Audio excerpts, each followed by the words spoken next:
మీ personal interviews మరియు వ్యాపార ప్రకటనల కొరకు ఈ నెంబర్ని సంప్రదించండి. నమస్తే, వెల్కమ్ టు మనం టీవీ. నేను మీ ప్రియాంకరావు.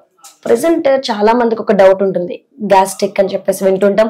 సో స్టొమక్ లో ఇది ఎలా ఫామ్ అవుతుంది, అలానే ఎందుకు ఇది రిలీజ్ అవుతుంది, దీనికి సంబంధించిన ప్రాపర్ ట్రీట్మెంట్ తీసుకోకపోతే కనుక మనకి ఎలాంటి ఇష్యూస్ వచ్చే ఛాన్సెస్ ఉన్నాయి అనే విషయాలపై మనకి అవగాహన కల్పించడానికి ఈ రోజు మనతో పాటు డాక్టర్ అరుణ్ గారు ఉన్నారు. వారితో మాట్లాడదాం. నమస్కారం సార్. నమస్తే మా. ఎలా ఉన్నారు? Fine, how are you? Yeah fine. Doctor గారు, ఎప్పటి నుండి ఒక డౌట్ అన్నమాట. చాలా మంది అంటారు గ్యాస్ట్రిక్ ఫామ్ అయింది నీ స్టొమక్ లో, టైం కి తినట్లేదు అందుకే ఫామ్ అయింది అంటారు.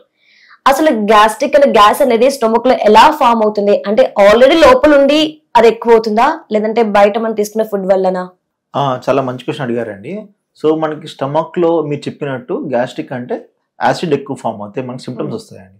సో మనకి స్టమక్ లో యాసిడ్ ఎక్కువ ఫామ్ కావడానికి కారణాలు ఏముంటాయంటే, నార్మల్ గా మనకి యాసిడ్ ప్రొడ్యూస్ అవుతూ ఉంటుంది, రెగ్యులర్ గా ప్రొడ్యూస్ అవుతుంది. ఎందుకంటే మనకి తీసుకున్న ఫుడ్ డైజెస్ట్ అవ్వడానికి యాసిడ్ అనేది ప్రొడ్యూస్ అవుతూ ఉంటుంది అనమాట.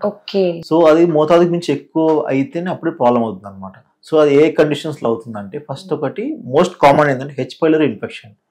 అంటే హెలికోబాక్టర్ పైలరీ ఇన్ఫెక్షన్ అనేది బ్యాక్టీరియా అనమాట. సో అది మనము అది వాటర్ లో ఉంటుంది బ్యాక్టీరియా అది. సో మనం బయట ఎప్పుడైనా వాటర్ తాగినప్పుడు, అంటే క్లీన్ గా లేని వాటర్ తాగినప్పుడు, బయట ఎక్కడైనా అంటే జ్యూసెస్ తాగినప్పుడు అలా వేసే ఐస్ లో కానీ అక్కడ ఇక్కడ వాటర్ లో అన్హెల్దీ ప్లేస్ లో ఫుడ్ తిన్నా కానీ కూడా, పానీపూరీస్ అక్కడిక్కడ, సో బ్యాక్టీరియా మనకి ఎంటర్ అయ్యే ఛాన్స్ ఉండొచ్చు అనమాట. సో ఈ బ్యాక్టీరియా ఏమవుతుంది అంటే మనకి బాడీలో యాసిడ్ ఎక్కువ ప్రొడక్షన్ చేస్తుంటుంది, ప్లస్ అల్సర్స్ ఫామ్ అయ్యే ఛాన్స్ ఉంటుంది అనమాట. సో దానివల్ల ఏమవుతుందంటే మనకు కడుపులో నొప్పి కానీ, వాంతులు వచ్చినట్టు, కొంచెం ఫుడ్ తిన్నా కూడా పొట్ట ఉబ్బరంలాగా అనిపిస్తుంది అనమాట. సో ఇవన్నీ సిమ్టమ్స్ అనిపిస్తూ ఉంటాయి.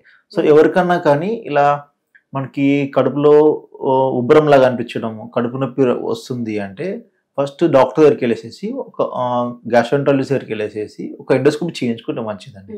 సో మనకి కడుపు నొప్పి, కడుపు ఉబ్బరం రావడానికి, ఛాతీలో మంట ఇవన్నీ రావడానికి వన్ ఆఫ్ ద కాజ్ ఏంటంటే హెచ్ పైలరీ మోస్ట్ కామన్ కాదనమాట. నెక్స్ట్ కొన్ని బయట మనకి తీసుకునే పెయిన్ కిల్లర్స్ అనమాట. ఇప్పుడు మనం కొంతమంది బాడీ పెయిన్స్ అని, ఇప్పుడు మోకాల అరుగుదలకి దీనికి అనేది కొంచెం ఎన్ఎస్ఐడ్స్ అంటారు అనమాట. అవి తీసుకుంటే కూడా మన కడుపులో ఏమంటే మ్యూకోజా అనేది డ్యామేజ్ అవుతుంది. మ్యూకోజా అంటే ఇప్పుడు మనకి అది ప్రొటెక్టివ్ లేయర్ అనమాట, యాసిడ్ నుంచి మనం ప్రొటెక్ట్ చేస్తుంది అనమాట. ఆ లేయర్ డ్యామేజ్ అవుతుందంటే మనకి ఇప్పుడు యాసిడ్ నుంచి ప్రొటెక్షన్ తగ్గిపోతుంది. సో అప్పుడు అల్సర్ ఫామ్ అయ్యే ఛాన్స్ ఉంటుంది అనమాట. సో ఈ పెయిన్ కిల్లర్స్ ఏమి తీసుకున్నా కూడా మనకి ఏంటంటే మ్యూకోజా ప్రొటెక్షన్ పోతుంది. సో మ్యూకస్ లేయర్ ప్రొటెక్షన్ తగ్గుతుంది కాబట్టి మనకి కింద అల్సర్ పుండు ఫామ్ అయ్యే ఛాన్స్ ఉంటుంది అనమాట. సో ఒకటి హెచ్ పైలరీ ఇన్ఫెక్షన్, ఇంకోటి ఈ మెడిసిన్స్ పెయిన్ కిల్లర్స్ వాడినా మనకి అల్సర్ ఫామ్ అవుతుంది, ఇంకోటి స్మోకింగ్, ఆల్కహాల్, ఓకే, ఇంకా జెనెటిక్ రిస్క్ ఫర్ క్యాన్సర్స్ ఉన్నా కూడా స్టమక్ క్యాన్సర్గా. సో ఈ స్టమక్ క్యాన్సర్, స్మోకింగ్, ఆల్కహాల్, కొంచెం బాగా స్పైసీ ఫుడ్స్ ఏంటంటే గరం మసాలాస్, మనకి చిల్లీస్ ఉన్న చిల్లీ సీడ్స్, మిరపకాయలు ఉన్న చిల్లీ సీడ్స్ కూడా most commonly they cause acidity, reflux, acid production ఎక్కువ అవుతుంది. మిర్చి కన్నా మిర్చిలో ఉండే సీడ్స్ తో ఎక్కువ వస్తుంది అనమాట. సో అది one of the main reason. ఓకేనండి. సో మనం ఏం కారణాలు చూసుకున్నాం, ఒకటి H pylori bacteria infection, pain killers. So pain killers వల్ల కూడా మనకి వస్తుంది అనమాట ఇది అల్సర్ ఫామ్ అవడం. ఇంకొకటి cigarette smoking, alcohol, family history of cancers ఉన్నా కూడా వాళ్ళకి వచ్చే ఛాన్స్ ఉంటుంది. సో వీటన్ని కారణాల వల్ల మనకి యాసిడ్ ప్రొడక్షన్, ఇంకా అల్సర్ ఫామ్ అయ్యే ఛాన్స్ ఉంటుంది. సో వీళ్ళకి ఏముంటుంది అంటే వెయిట్ లాస్, కడుపు ఉబ్బరం, కొంచెం ఆకలి వేయకపోవడం, ఎక్కువ గ్యాస్ ప్రొడక్షన్, తేపులు రావడము అవుతుంటుంది అనమాట. సో అలాంటప్పుడు మనం డాక్టర్ని కన్సల్ట్ అయ్యి ఎండోస్కోపీ చేసుకుంటే దాని ద్వారా మనం డయాగ్నోసిస్ వస్తుంది. దాని ద్వారా దానికి తగ్గ ట్రీట్మెంట్ తీసుకుంటే మనకి ప్రాబ్లమ్ సొల్యూషన్ వస్తుంది. సో అంటే ఇంతకు ముందు అన్నారు తేనెపూలు లాంటివి చెప్పారు. సో లోపల గ్యాస్ గనుక ఎక్కువైతే ఒక్కొక్కసారి 2 ways లో మనకి బయటకు రావడం అనేది జరుగుతుంది. సో ఇది ఎలాంటి సిచ్యువేషన్ లో ఈ విధంగా బయటకు రావడం అనేది జరుగుతుంది? కొంతమంది జనాల్లో ఉన్నప్పుడు ఏమైనా అనుకుంటారేమో తింటే, లేదా రిలీజ్ చేస్తే ఏమైనా అనుకుంటారేమో సౌండ్స్ వల్లని రిలీజ్ చేయకుండా లోపలే దాచేసుకుంటారు. దీనివల్ల ఎలాంటి ప్రాబ్లమ్స్ ఫేస్ చేస్తారు? నార్మల్ గా గ్యాస్ అనేది 2 రకాలుగా వస్తుందండి. ఒకటి మనకి పొట్ట నుంచి పైకి తేపులు వచ్చే గ్యాస్ వేరే విధంగా ఉంటుంది. సో మనకి కింద నుంచి మోషన్ వెళ్ళే ప్లేస్ నుంచి వచ్చే గ్యాస్ వేరే విధంగా ఉంటుందండి. సో కింద నుంచి మోషన్ నుంచి వెళ్ళే గ్యాస్ అదేంటంటే మనకి ఇంటెస్టైన్స్ లో మనకి నార్మల్ గా good bacteria, bad bacteria balance అనేది ఉంటుందండి. సో ఈ బ్యాలెన్స్ అనేది పోయినప్పుడు సో ఈ good bacteria bad bacteria balance పోయినప్పుడు మనకు ఒంట్లో బ్యాడ్ బ్యాక్టీరియా ఎక్కువైనప్పుడు ఏమవుతుంది, మనం తినే ఆహారం ఒక డైజెషన్ తీరు మారుతుంది. సో అప్పుడు ఎక్కువ గ్యాస్ ప్రొడ్యూసింగ్ బ్యాక్టీరియా పెరిగిపోతుంది అనమాట. గ్యాస్ ప్రొడ్యూసింగ్ బ్యాక్టీరియా పెరిగినప్పుడు మనకి గ్యాసెస్ అనేవి ఎక్కువ ఒంట్లో ఫామ్ అయ్యి పొట్ట ఉబ్బరం లాగా అనిపిస్తుంది అనమాట. అనిపించి అప్పుడు గ్యాసెస్ వస్తూ ఉంటాయి. సో దానికి తగ్గట్టుగా మనకి దీన్ని ఏమంటారంటే small intestinal bacterial over growth అంటారు అనమాట. Small intestinal bacterial over growth లో మనకి గ్యాసెస్ ఎక్కువ ఫామ్ అయ్యి కింద నుంచి గ్యాస్ ఎక్కువ పోతుంటది అనమాట.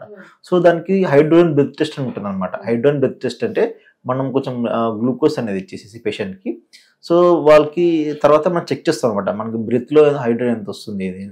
దాన్ని బట్టి మనకి నిర్ధారించుకోవచ్చు small intestinal bacteria overgrowth ఉంటే. అది తగ్గించుకోవడానికి మనకి కొన్ని మెడిసిన్స్ ఉంటాయి అనమాట, ప్రోబయోటిక్స్ అని.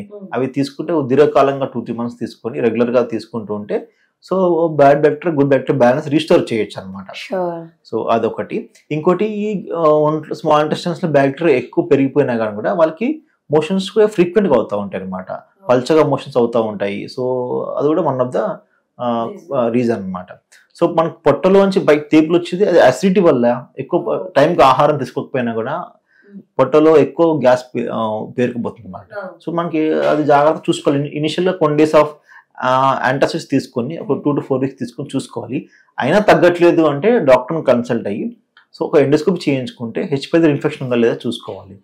అది హెచ్పైలరీ ఇన్ఫెక్షన్ ఉంటే కనుక దాన్ని ప్రాపర్ ట్రీట్ చేసుకుంటే ఈ గ్యాస్ అనేది తగ్గిపోతుంది, తేపులు రావడం అనేది తగ్గిపోతుంది అనమాట. ఒకవేళ మీకు కింద నుంచి గ్యాస్ వస్తుందంటే దానికి కూడా మీకు బ్యాడ్ బ్యాక్టీరియా ఎక్కువైపోయి అలా అవుతున్నట్టు.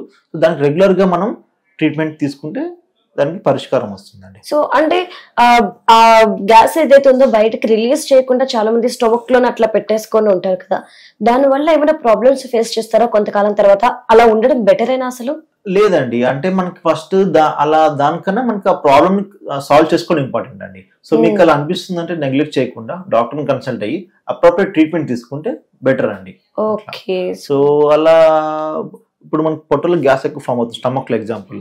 సో మనం తేపులు వస్తుంటాయి, అది కంట్రోల్ చేసుకునే దానికన్నా ఫస్ట్ ఎందుకు వస్తుంది అనేది తెలుసుకొని ట్రీట్ చేసుకోవడం బెటర్ అండి. ఎందుకంటే ఇవాళ రేపు మనం చాలా నెగ్లెక్ట్ చేస్తే ట్రీటబుల్ కాసెస్ కూడా అన్ట్రీటబుల్ అయిపోతాయి అనమాట.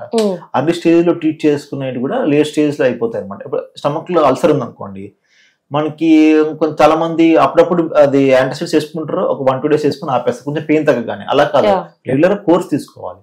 Regular course 8 weeks to 12 weeks course తీసుకుంటే అప్పుడు తగ్గే ఛాన్స్ ఉంటుంది అనమాట. అంత రెగ్యులర్ గా 8 weeks to 12 weeks తీసుకునేంత ఓపిక ఎవరికి ఉండదు యాక్చువల్లీ. సో వాళ్ళు ఏంటంటే 1 week తీసుకుని కొంచెం సింప్టమ్స్ తగ్గగానే ఆపేస్తారు.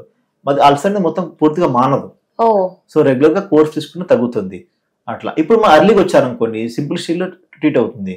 లేదు అట్లా నెగ్లెక్ట్ చేస్తే అది అల్సర్ బ్లీడ్ అయ్యి కొంతమంది ప్రాణాలు కోల్పోయిన వాళ్ళు కూడా ఉన్నారు.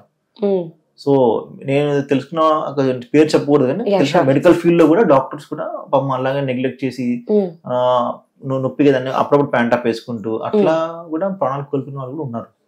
సో అసలు నెగ్లెక్ట్ చేయకూడదు. కడుపు నొప్పి ఏది వచ్చినా కూడా నెగ్లెక్ట్ చేయకూడదు. తగ్గట్లేదు అంటే ఫ్రీక్వెంట్ గా రిపీటెడ్ వస్తుందంటే నెగ్లెక్ట్ అర్లీగా డాక్టర్ని కన్సల్ట్ అయ్యి ట్రీట్మెంట్ తీసుకుంటే బెటర్.